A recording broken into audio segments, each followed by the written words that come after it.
यदि हमको बुढ़ापे में जीना है तो पेंशन की लड़ाई के लिए हमको लड़ना पड़ेगा। अब ये क्यों नहीं हो पाया? इतना संघर्ष हमने किया, विशाल प्रदर्शन, पेंशन महाकुंभ, इतनी कर्मचारियों की भीड़ कभी इकट्ठी नहीं हुई जो पेंशन के नाम से लोग इकट्ठे होते थे। वो क्यों नहीं हम उस लक्ष्य को प्राप्त कर पाए? उसमें कहीं ना कहीं हमारे अपने ही लोग, जिसको हम क्या बोलते हैं, शकुनी, वो शकुनी टाइप के लोग हमारे बीच भी थे।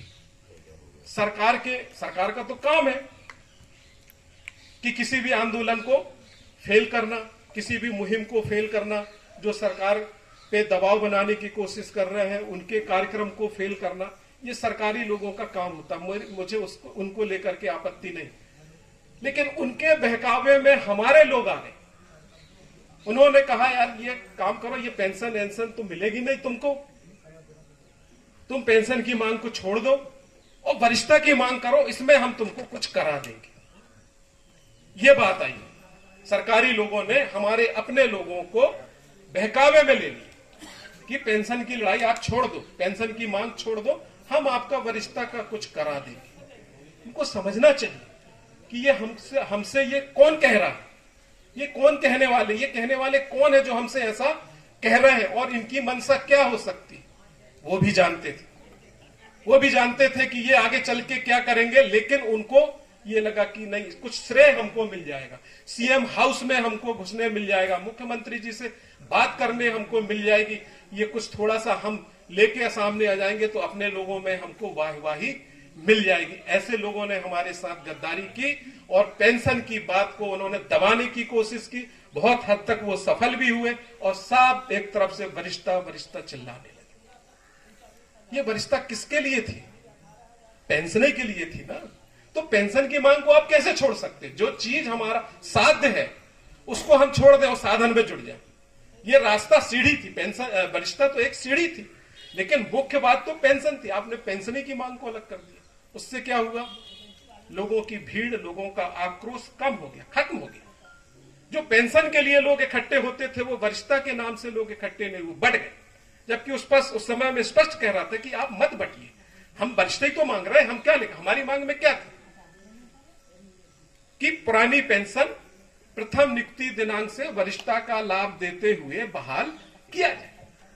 तो उसको दो भाग अलग अलग करने की क्या हो सकती थी? क्या आज तक इतिहास में क्या दो मांगे एक साथ नहीं उठाई गई? क्या दो मांगे एक साथ पूरी नहीं हुई? तो फिर यहां पर यह क्यों कहा गया कि नहीं, पेंशन की बात को छोड़ दो, सिर्फ वरिष्ठता की बात करो और इसमें कुछ हो जाए? तो ये सिर्फ सरकारी इशारे पे हुआ, हमारे लोग उसके बहकावे में आए और यहीं पर जाकर के हमारा नुकसान हुआ। लोगों ने कहा नहीं, छत्तीसगढ़ में पेंशन मिल गई, वरिष्ठता नहीं मिला, इसलिए वहां के शिक्षकों को जो है पेंशन नहीं मिल रही। अरे तो बताएं, छत्तीसगढ़ में कम मांगा उनने वरिष्ठता, उनको तो पेंशन तोहफे में मिल गई। कि राजस्थान में कांग्रेस ने पुरानी पेंशन लागू की तो छत्तीसगढ़ भी सरकार ने कर दी। उनने तो कभी ना पेंशन के लिए लड़ा ना वरिष्ठता के लिए लड़ा। जब आप आवाज ही नहीं उठाओगे तो आपको वरिष्ठता कहां मिलेगी? आज पूरा आचार संहिता लगने की स्थिति आ गई, आज तक वहां पर वरिष्ठता की उनने कोई बात नहीं की। लेकिन हम तो यहां शुरू से कर रहे हैं। जिस समय हमने पेंशन अधिकार यात्रा निकाली थी, हमारे मांग पत्र में था, मैं आप लोग खुराई में भी बताया था कि यदि पुरानी पेंशन बहाल हो भी गई तो हम शिक्षकों को पेंशन नहीं मिलेगी, हमको वरिष्ठता के लिए लड़ना पड़ेगा। तो उस समय से हम वरिष्ठता के लिए पेंशन के लिए लड़ रहे हैं। इसका मतलब क्या होता है? इसका मतलब जब तक हमको पूरी पेंशन ना मिल जाए तब तक लड़ना। ऐसा थोड़ी होता है कि हमने पेंशन का नियम लागू करा दिया और दूसरे लोगों का फायदा हो गया और हम चुपचाप घर बैठ जाए। पेंशन के लिए लड़ रहे हैं, मतलब पेंशन के लिए जो जो चीज आवश्यकता होगी उस सब के लिए हम अंत तक लड़ेंगे। लेकिन हमारे ही लोगों को बहका दिया गया, भटका दिया गया, टुकड़े में हम लोगों को बांट दिया। कोई वरिष्ठता का कार्यक्रम अलग कर रहा है, कोई पेंशन का कार्यक्रम अलग कर रहा है। इसको जाकर के हमें निश्चित रूप से इसके कारण से हम विफल हैं। लेकिन अभी भी समय है, जो हुआ, मतलब आज जो समय है या आज जो हम बैठे हैं, इस बात का मलाल करने के लिए नहीं बैठे हैं कि हम पुरानी पेंशन बहाल नहीं कर पाए। हमको चर्चा करना पड़ेगा। जो प्रयास हमने किया है, जो संघर्ष हमने किया है, उसकी हम चर्चा करेंगे, और जो प्रयास अभी हम आगे कर सकते हैं उसकी हमको चर्चा करेंगे। अब ये जो बात आती है वरिष्ठता की जो बहुत बात आती है, एक चीज हम लोगों ने डहरिया जी के साथ एक बार ज्ञापन दिया था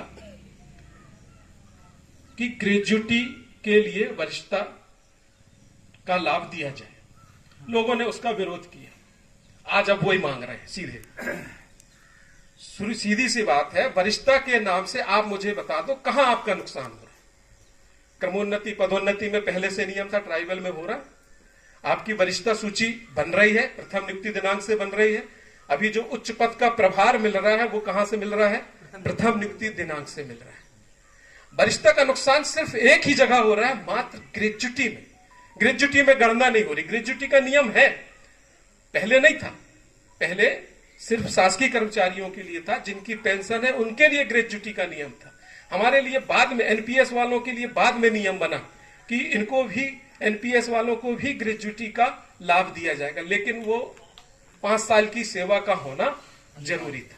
तो 5 साल की सेवा कब होगी? अब हुई है।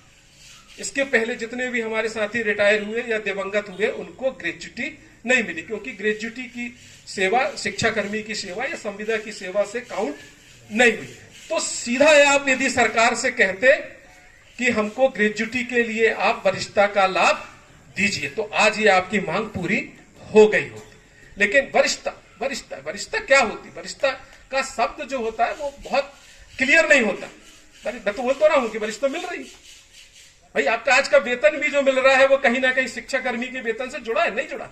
जुड़ा है, सब जुड़ा है। तो आप सिर्फ वो मांग करो ना जिसकी हमको सीधे आवश्यकता है। पेंशन का तो है ही नहीं। अभी पेंशन मिल रही होती तो कहते कि पेंशन के लिए वरिष्ठता। हाँ, पेंशन मांग रहे हैं तो उसके साथ वरिष्ठता हम जरूर मांग रहे हैं। तो थोड़ी सी बात को जो है गलत तरीके से प्रस्तुत करने के कारण आज हाथ में कुछ नहीं लगा। अब कह रहे हैं कि फाइल चल रही है ग्रेजुटी में वरिष्ठता। यदि आप यही मांग शुरू से किए होते तो निश्चित रूप से अब ये जो हमारी मांग रहती है कि प्रथम नियुक्ति दिनांक से सेवा अवधि को जोड़ते हुए पुरानी पेंशन बहाल की जाए, तो ये हमारा अधिकार है। ये जो हम पुरानी सेवा को गणना में मांग रहे हैं उसका हमारे पास अधिकार है। ये सेवा का लाभ क्यों नहीं मिल रहा? इसीलिए नहीं मिल रहा कि हमको पंचायत कर्मचारी का ठप्पा लगा। जब हमारी भर्ती हुई तो पंचायत के कर्मचारी का ठप्पा लगा दिया गया। एक ऐसे विभाग का ठप्पा लगा दिया जिसकी औकात 1 रुपया वेतन बढ़ाने की नहीं थी। पंचायत हमारा 1 रुपया वेतन बढ़ा सकता था, नहीं बढ़ाया।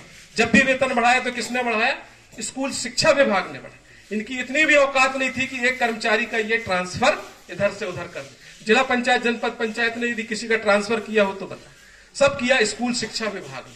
तो इनकी औकात कुछ भी नहीं थी, कुछ भी हमारे संबंध में नहीं थी, फिर भी इसका कर्मचारी हमको बनाया गया। पंचायत ने कभी भी आप हमको जो है अपना कर्मचारी नहीं माना। क्या उनने अपने हिसाब से डीए दिया? क्या 182% या समय समय में उनका डीए बढ़ता था? हमारा